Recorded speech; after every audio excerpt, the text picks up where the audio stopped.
Hello guys, welcome to My Online CA YouTube channel. My name is Dev Patel and I am a team member at My Online CA. You can find us at www.myonlineca.in. So India के अंदर काफ़ी सारे लोग हैं जो एक तरह से e commerce market place start करना चाहते हैं, but they are confuse about the business model कि ये बिजनेस मॉडल जो एक तरह से ई कॉमर्स मार्केट प्लेस है वो काम कैसे करता है। तो उसी के रिगार्डिंग मैं आपको एक एग्जांपल दे रहा हूँ फ्लिपकार्ट का। तो आइए जानते हैं कि फ्लिपकार्ट काम कैसे करता है। That is the Indian startup poster boy. So काफ़ी $1 बिलियन स्टार्टअप है और इंडिया का नंबर 1 स्टार्टअप है फ्लिपकार्ट। या सो आइए जानते हैं फ्लिपकार्ट के कुछ फैक्ट्स, उसके फाउंडर्स और उसकी फंडिंग के बारे में। बेसिकली कई लोगों को लगता होगा कि फ्लिपकार्ट एक तरह से इंडियन कंपनी है, लेकिन यस, ये स्टार्टिंग में एक तरह से एक बैंगलोर बेस्ड इंडियन कंपनी थी, but now it's a subsidiary of the Singapore company. So इनका हेडक्वार्टर्स जो है एक तरह से सिंगापुर के अंदर है और इनकी जो फंडिंग है वो अभी तक इनको $3.15 बिलियन की इनको फंडिंग मिल चुकी है, जो काफ़ी एक बड़ा अमाउंट है। इनके जो फाउंडर्स है वो है Sachin Bansal and Binny Bansal, that is the Amazon ex employ, right. तो जिन्होंने एक तरह से पहले अमेजन में भी काम किया हुआ है और इसका वैल्यूएशन वो है $9.39 बिलियन, जो कि एक तरह से रिसेंटली रिड्यूस हुआ है। पहले इसका जो वैल्यूएशन था वो नियर बाई $15 बिलियन था, राइट। तो आइए जानते हैं कि इसका बिजनेस मॉडल के बारे में कि फ्लिपकार्ट का जो बिजनेस मॉडल है वो काम कैसे करता है। फ्लिपकार्ट बेसिकली एक तरह से कई सारी स्टेजेस के अंदर काम करता है कि जो इसकी जो फर्स्ट स्टेज है जिसके अंदर इसे एक तरह से इसका पोर्टल है, लाइक इसकी एक वेबसाइट है, इसकी एक मोबाइल ऐप्स भी है, प्लस इसका टेली सेल्स नेटवर्क है, प्लस इसका एक अफिलिएट नेटवर्क भी होता है जो कि ब्लॉगर्स वगैरह और एक तरह से मार्केटिंग करते हैं उनके साथ में रहता है, राइट। तो सबसे पहले एक तरह से इनके चैनल्स के थ्रू कस्टमर इनकी वेबसाइट पे आता है, राइट। वहाँ पे कई सारे एक तरह से सेलर्स रजिस्टर्ड होते हैं, लाइक लिस्टेड होते हैं, जिन्होंने एक तरह से अपने प्रोडक्ट्स वगैरह भी एक तरह से लिस्टेड किए होते हैं as a portfolio category wise, right. तो एक तरह से फ्लिपकार्ट के खुद के प्रोडक्ट्स नहीं होते हैं, इसमें एक दो कुछ प्रोडक्ट्स जो है फ्लिपकार्ट के भी होते हैं, लेकिन मैक्सिमम जो प्रोडक्ट्स होते हैं वो एज ए मार्केट प्लेस होते हैं, जो कि फ्लिपकार्ट ने एक तरह से सेलर के साथ में टाई अप कर रखा होता है और इनके जितने भी लिस्टेड सेलर होते हैं वो अपने प्रोडक्ट्स को उनकी वेबसाइट के ऊपर लिस्टेड करते हैं। तो जो थर्ड स्टेज है वहाँ पे एक तरह से कस्टमर उनके जो पोर्टफोलियो जो प्रोडक्ट्स होता है उसको ब्राउज करता है अपने ब्राउजर्स के थ्रू, ऐप्स के थ्रू, और एक तरह से ऑर्डर्स प्लेस करता है और पेमेंट्स जो है एक तरह से सीओडी और ऑनलाइन पेमेंट गेटवे के थ्रू पे करता है, राइट। और फोर्थ स्टेप के अंदर जो सेलर है उसके पास में सारी कस्टमर की डिटेल्स पहुंच जाती है कि कहाँ पे शिप करना है। तो एक तरह से जो सेलर है वो इनवॉइस जो है अपनी फर्म के नाम पे बना के एक तरह से प्रोडक्ट को शिप कर देता है, राइट। उसके बाद में फिर स्टेज के अंदर या तो प्रोडक्ट एक्सेप्ट होता है या फिर एक तरह से वापस रिवर्ट बैक हो जाता है, करेक्ट। और एट दी एंड जो फ्लिपकार्ट जो एक तरह से जो अमाउंट रिकवर करता है अपने कस्टमर से, उसमें से अपना कमीशन काट के वो सेलर को एक तरह से सेटलमेंट प्रोवाइड कर देता है, जिसमें उसका टैक्सेस वगैरह भी इंक्लूड करते हैं, राइट।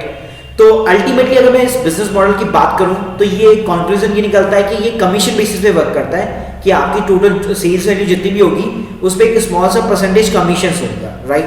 तो ये एक तरह से मार्केट प्लेस का फंडा हुआ कि जो ई commerce market place business model है वो काम कैसे करते हैं कि सबसे पहले आपकी एक वेबसाइट हुई, उस पर सेल्स लिस्टेड होंगी, कस्टमर आता है, कस्टमर ने ऑर्डर प्लेस किया, ऑर्डर प्लेस करने के बाद में उसकी डिटेल्स जो है सेलर के पास में जाती है, सेलर जो है प्रोडक्ट को शिप करता है, राइट। और एट दी एंड जो एक तरह से मार्केट प्लेस है वो सारा सेटलमेंट करता है सेलर को। या तो आइए बात करते हैं कि इसका इनवॉइस एक तरह से कैसे जनरेट होता है और ये कमीशन फ्लिपकार्ट जो है कमीशन कैसे अर्न करता है।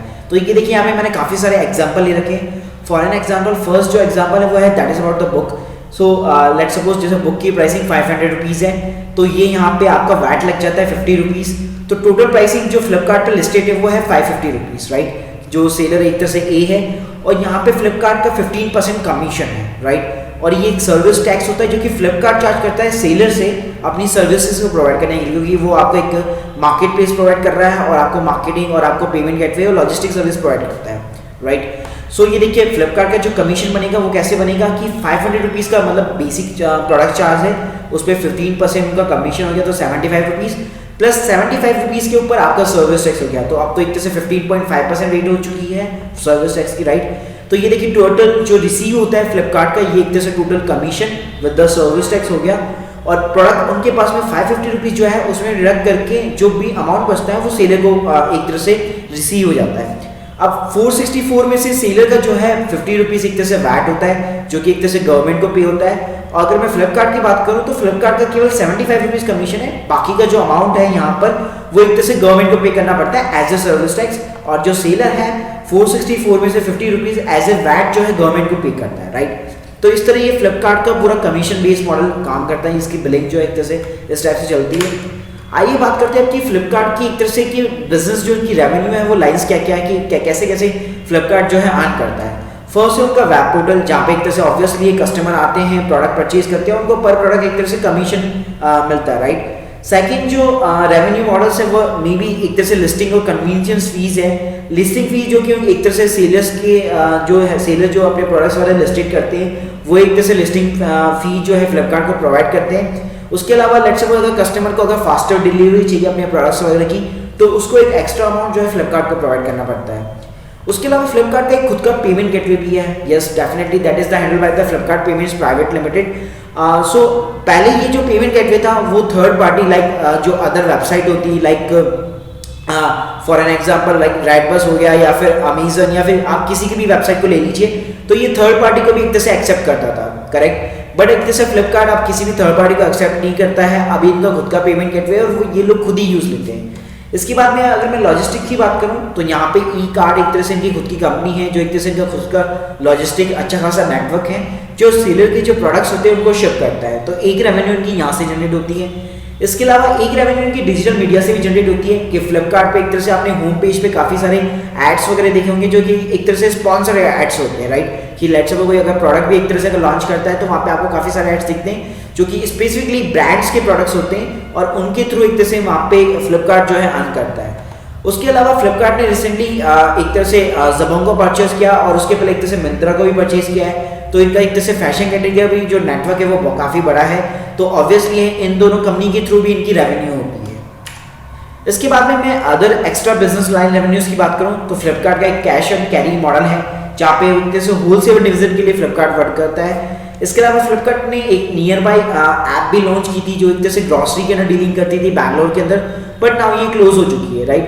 तो ऑब्वियसली अभी ये इससे रेवेन्यू जनरेट नहीं कर रहा। इसके अलावा product launch and the phone पे रिसेंटली एक तरह से फ्लिपकार्ट ने जो है एक ऐप जो है एक तरह से एक्वायर किया, मतलब पूरी कंपनी को एक्वायर किया है, दैट इज द फोन पे, जो कि एक तरह से वॉलेट की तरह है जहाँ पे एक तरह से आप पेटीएम एग्जांपल ले सकते हैं जहाँ पे आप यूपीआई के थ्रू भी एक तरह से पेमेंट कर सकते हैं, जो कि यूपीआई एक तरह से न्यू फीचर्स है, राइट। उसके अलावा जो मोस्ट ऑफ दी जो सेल फोन्स है, अगर मैं कोई भी इंडिया के अंदर नया प्रोडक्ट की बात करूँ तो ऑब्वियसली वो आजकल डायरेक्टली एक तरह से मार्केट प्लेस पे एक्सक्लूसिवली लॉन्च होता है, तो ऑब्वियसली फ्लिपकार्ट भी जो है इन ब्रांड्स के थ्रू एक तरह से अर्न करता है, राइट। तो ये सारी एक तरह से बिजनेस रेवेन्यूज हो गई फ्लिपकार्ट की। तो अभी रिसेंटली एक तरह से बिग बिलियंस डे था, तो अगर मैं एक तरह से क्वांटिटीज की बात करूँ तो 15.5 मिलियन प्रोडक्ट्स सेल कर चुका है फ्लिपकार्ट, राइट, वो भी एक तरह से near by 1 to 2 days, correct. तो काफी ज्यादा स्कोप है एक तरह से ई कॉमर्स मार्केट बिजनेस के अंदर। तो आप भी अगर मार्केट प्लेस बिजनेस स्टार्ट करना चाहते हैं तो फ्लिपकार्ट की तरह एक तरह से इन द स्क्रैच आप बिल्कुल स्मॉल लेवल पे स्टार्ट कर सकते हैं अपने एक मार्केट प्लेस फंडिंग के थ्रू, और एक तरह से सेलर के थ्रू टाइप्स कर सकते हैं और उनके प्रोडक्ट्स को अपनी वेबसाइट पे लिस्टेड करके एक स्मॉल सा percentage of the commission earn कर सकते हैं, right. Hope you like this video. If you have any question, just comment it. You can visit our website www.myonlinec.in or subscribe to our YouTube channel and share and like it. Thank you very much.